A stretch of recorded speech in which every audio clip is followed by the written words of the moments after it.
All right, first morning with the cut hub, fellas. How did you feel? Pretty good. Pretty good. Excellent. Ben, what did you think? You had Doozer doing the cuts for you? Yeah, Doozer was able to keep up with three nail guns. Yeah, is that normal for Doozer? No.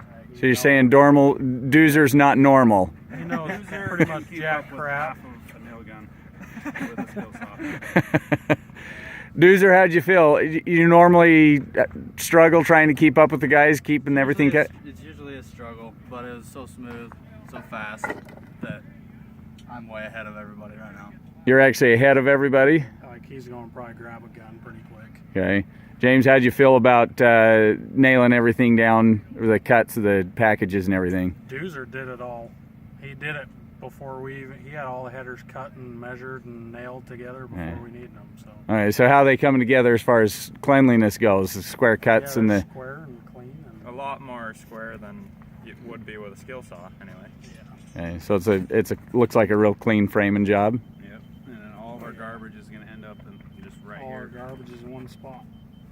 Not spread around. All right.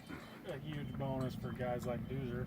Oh. They hate cleaning up. Hate cleaning up. It's gonna make it so much nicer. So you got one cutter keeping up with 3 guns. Yep. Experienced framers, not just your regular. Doozer, how long you been on doing construction?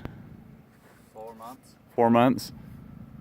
Okay. Started just barely, basically. Yep. And 3 of those months were cleaning up a demo job. Yeah. 3 of those months I So a wasn't even month framing. of actually framing. A month of actually framing and making cuts with a skill saw, and now you're keeping up with 3 journeyman framers essentially. Right on. Atta baby cut hub. Up.